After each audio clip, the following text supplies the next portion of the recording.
여러분 안녕하세요. 바쁜 중에도 잠시 짬을 내어 우리들의 세상 사는 이야기를 함께 나누는 시간, 강습쌤의 미주알, 고주알 시간입니다. 오늘은 교육개혁을 위한 두 번째 이야기로 교원 양성제도의 문제점과 개선책에 대해서 이야기를 나누어 보겠습니다.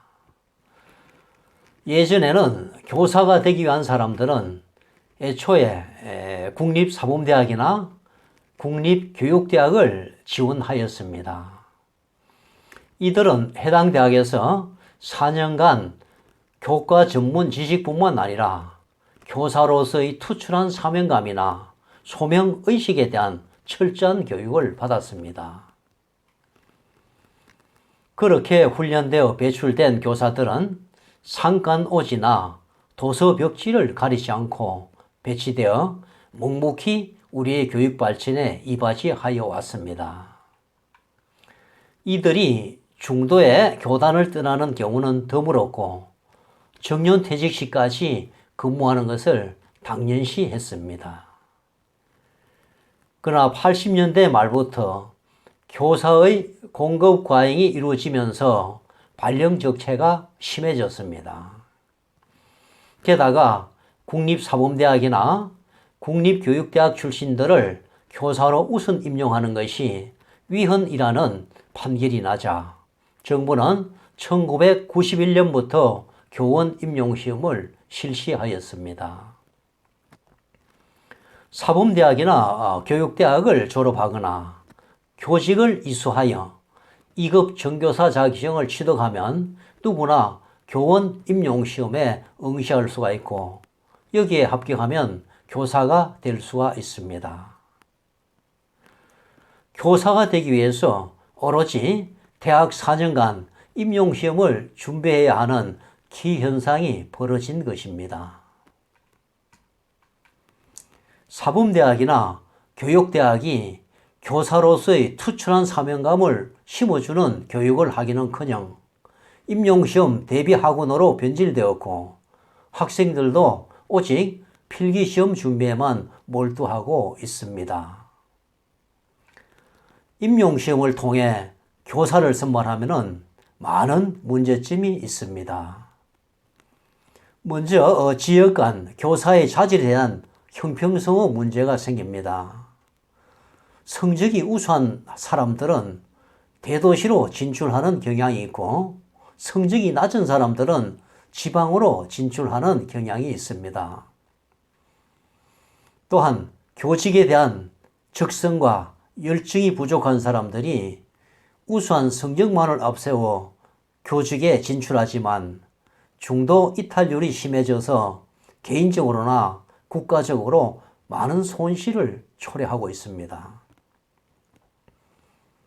정부는 교원 임용시험을 실시함으로써 교원 수급의 문제를 시장 기능에 맡겨 공급 과잉이나 공급 부족에 대한 책임을 피할 수 있습니다.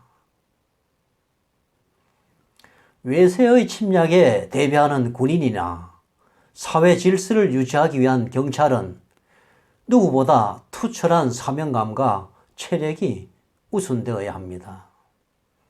그런데 고급 장교나 고급 경찰을 필기시험 성적만으로 선발한다면 그 결과는 어떻게 될까요? 사관학교나 경찰대학을 통해 고급 장교나 중견 경찰이 양성되듯이 교사도 특별한 양성기관을 통해서 배출되어야 합니다. 교직은 미래 사회를 짊어지고 가야 할 미래의 여군을 길러내는 전문직입니다. 현재의 필요와 불확실한 미래 사회의 요구를 동시에 충족시킬 인재를 길러내는 막중한 임무를 교사가 짊어지고 있습니다. 따라서 교사가 많은 지식을 가지고 있는 것도 중요하지만 무엇보다도 중요한 것은 투철한 교사의 사명감을 가지고 있어야 하고 인간에 대한 이해가 충분해야 합니다. 현행 교사 임용제도는 교사 지원자에 대하여 기회를 균등히 보장하고 질 높은 교사를 선발하는 것을 취지로 내세우고 있습니다. 과연 현행 교원 임용시험을 통해서 질 높은 교사가 양성되고 있을까요? 훌륭한 교사의 조건은 단지 성적이 아닙니다. 성적 지상주의가 교원 임용에 적용되어서는 안 됩니다. 아는 것과 가르치는 것은 별개의 문제입니다. 대체적으로 성적만 좋은 사람이 사회 발전에 기여하는 바는 그리 크지 않습니다. 이들은 자신의 이익을 극대화하는 데는 온갖 지식을 동원하면서도 정작 다른 사람의 입장이나 사회 발전에는 무관심합니다. 반면에 투철한 애국심으로 무장된 군인들은 밤낮으로 국민을 지키고 있고, 투철한 사명감으로 무장된 경찰들은 사회 질서를 유지하기 위한 최선의 노력을 다하고 있습니다. 인간에 대한 사랑 하나만으로 사지에 뛰어드는 소방관들은 자신의 목숨을 내던지고 국민을 위해 헌신합니다.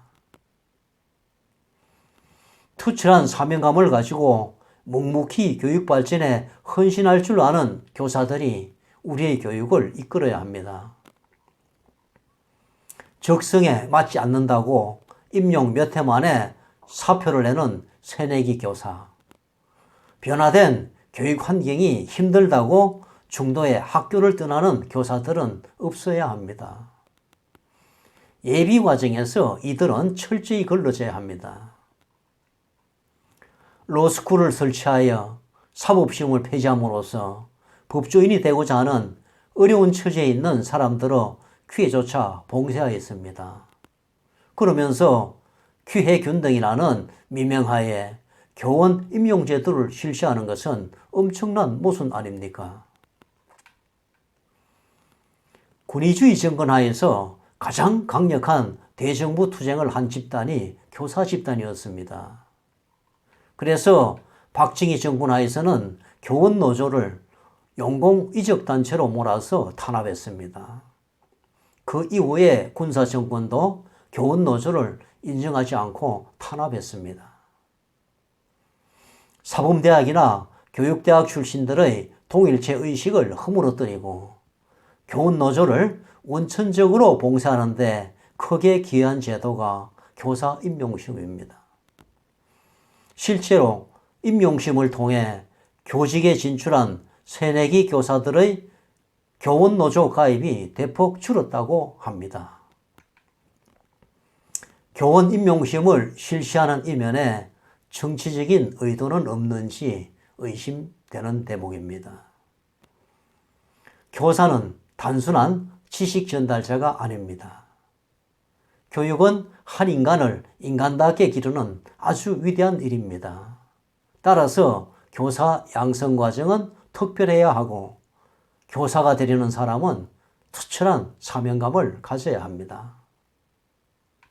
교사는 시장에서 그때 사서 쓰는 수모품이 되어서는 안 됩니다. 교사가 되려는 사람을 엄선하여 전문 양성기관에서 특별한 교육을 시킨 후에 교단에 세워야 합니다. 오늘은 교육개혁의 한 방안으로 교사 양성제도에 대해 함께 생각해 보았습니다. 한 나라의 10년 후를 보내면 숲을 보고 100년 후를 보내면 교육을 보라고 했습니다. 저 이야기에 공감하셨다면 좋아요 눌러주시고 아직도 저희 구독자가 아니시라면 구독하여 주시기 바랍니다. 코로나의 기세가 꺾이지 않고 있는데 날씨는 점점 더워지고 있습니다. 생활하는데 불편이 이만저만이 아닙니다. 그러나 참고 버티면 이 또한 지나가겠죠. 지금까지 강섭쌤의 매주알 고주알이었습니다. 여러분 안녕히 계십시오.